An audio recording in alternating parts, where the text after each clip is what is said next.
अगर मैं आपसे कहूं कि ईरान के नए सुप्रीम लीडर मुज्तबा खamenei ने ट्रंप का प्रस्ताव फाड़ दिया तो। लेकिन सवाल उठता है कि कौन सा प्रस्ताव? युद्ध रोकने का प्रस्ताव। सवाल उठता है कि क्यों फाड़ा? क्योंकि आपके ईरान ने ये 3 डिमांड रख दी हैं। सवाल यह भी उठता है कि आखिरकार ईरान अभी क्या कर रहा है। सवाल यह भी उठता है कि ईरान ऐसे सटीक हमले क्यों कर पा रहा है। सवाल यह भी उठता है कि ईरान को अमेरिका मात क्यों नहीं दे पा रहा। अरे आप सोच कर देख लीजिए, जहां पर आपका America bunker buster bomb, B-2 bombers, F-35 ऐसे आधुनिक तरीके के टेक्नोलॉजी को इस्तेमाल कर रहा है, तो वहीं पर ईरान के जहां सुप्रीम लीडर, ईरान के काफी बड़े बड़े नेता, आर्मी चीफ सबको मार दिया गया, लेकिन तब भी ईरान कैसे टिका हुआ है? सवाल उठता नहीं मन में क्या? आज सबका जवाब मिल जाएगा। यार देखो, मुज्तबा खamenei जो अयतुल्ला अली खamenei के बेटे हैं, इनको नया सुप्रीम लीडर बना दिया जा चुका और ये मीडिया के सामने ज्यादा आ नहीं रहे और आएंगे भी नहीं, क्योंकि इनको भी पता है कि अगर मैं मीडिया के सामने आया तो मेरी लोकेशन लीक हो जाएगी और मैं मारा जाऊंगा। लोग कह रहे थे कि इनके ऊपर बम गिर चुका है, पैर इनका कट चुका है, लीवर में, पेट में चोट लग चुकी है, लेकिन बाद में पता चला कि ऐसा कुछ नहीं है, बल्कि उल्टा नेतन्याहू ही गायब हो चुके हैं। नेतन्याहू की AI वीडियोस आने लगी हैं और लोग कह रहे हैं कि क्या पता वो भी मर गए हों। लेकिन ट्रंप, वो जो काफी बड़बोला था, जो सोच रहा था कि वेनेजुएला की तरह अगर उसके राष्ट्रपति या सुप्रीम लीडर को उठवा लें तो वो देश खत्म हो जाएगा, लेकिन वैसा ईरान निकला नहीं भाई साहब। ये बल्कि और ही ज्यादा हो चुका है आक्रोश। सवाल ये उठता है कि आखिरकार जो अभी सऊदी अरब, इराक, अन्य जगह पर जो सटीक हमले आपका ईरान कर ले रहा है, आखिर कर कैसे रहा है? देखो, इतना कंफर्म है कि ईरान के पास भारत, चाइना, जापान, आपके अमेरिका जैसी आधुनिक टेक्नोलॉजी नहीं है, लेकिन तब भी भाई साहब अगर उसको पता है कि 100 बिल्डिंग में से 33वीं बिल्डिंग में अमेरिकन बैठे हैं, तो वहीं सटीक हमला कर रहा है, वो भी दूसरे देश में। अब कैसे कर ले रहा भाई साहब? वो भी ड्रोन से, और ड्रोन आ रहा है, कोई एयर डिफेंस सिस्टम उसे रोक भी नहीं पा रहा। क्या चल रहा है भाई साहब? अमेरिका का रडार सिस्टम को नष्ट कर दिया जा रहा है। यहां पर अगर आप देखोगे तो रूस के विदेश मंत्री जो लावरोव हैं, उन्होंने कहा है कि जो आपका ईरान है और जो अमेरिका है, अमेरिका ने जो ये गल्फ कंट्री हैं, इनको जबरदस्ती इस युद्ध के अंदर ढकेल दिया है। और अमेरिका और ईरान के बीच अभी तक जितना भी युद्ध हुआ ना, उसका कोई भी निष्कर्ष निकला ही नहीं है, यानी कि अभी तक कोई भी परिणाम आया ही नहीं है। इसका मतलब क्या हो गया?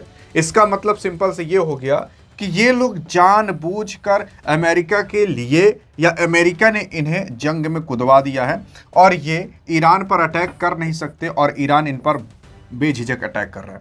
अब देखो ना यार, सऊदी अरब की बिल्डिंग पर अटैक हो जा रहे हैं। अब सोच कर देखिए, सऊदी अरब कमाता कहाँ से? कमाता यही टूरिज्म से है, कमाता तेल से है।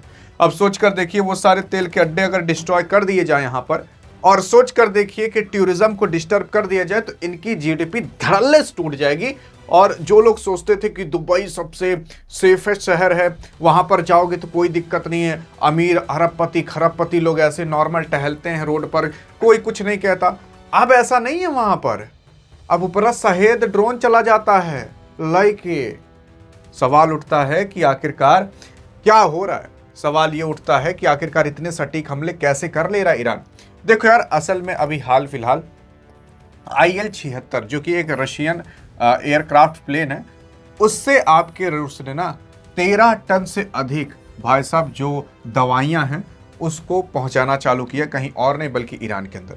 उसी के साथ साथ कई सारे ऐसे और भी हेल्प हैं जो कि आपका रूस ईरान को कर रहा है, जैसे दवाई पहुंचा रहा है, हथियार पहुंचा रहा है। हथियार खुलकर नहीं पहुंचा रहा, लेकिन हथियार चुपके से जरूर पहुंचा रहा है। क्यों पहुंचा रहा है? क्योंकि रूस चाहता है कि युद्ध बहुत लंबा खींचे, और जितना लंबा खींचेगा उतना ही ज्यादा सबका फायदा होगा। क्यों? देखो, यहां पर मारा जाएगा ईरान ही, कन्फर्म है मारा जाएगा, वो हार जाएगा, इतना कन्फर्म है।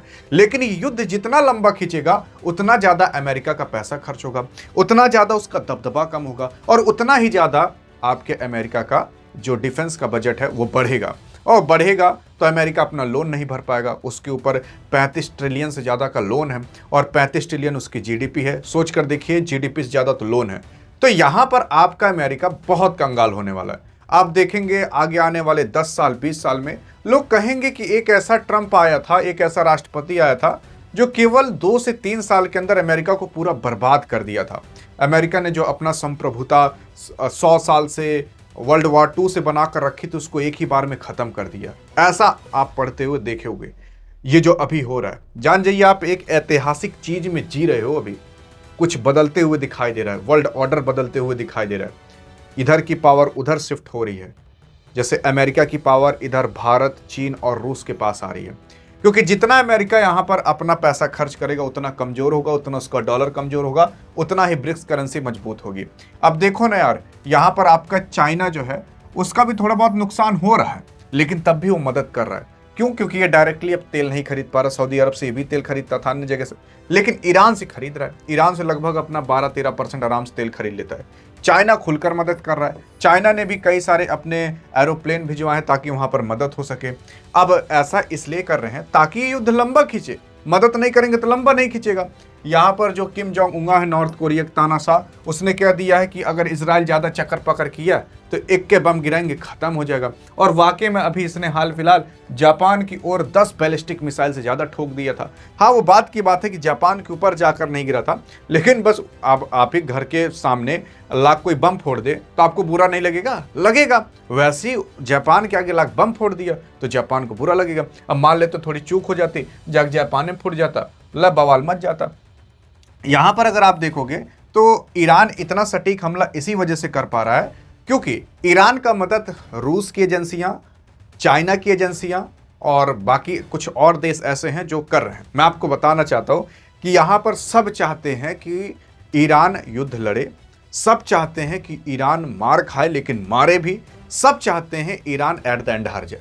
देखो, अगर अमेरिका भाई साहब यहां पर युद्ध को बीच में छोड़कर चला गया ना, तो इजराइल इस युद्ध को जरूर खत्म करेगा।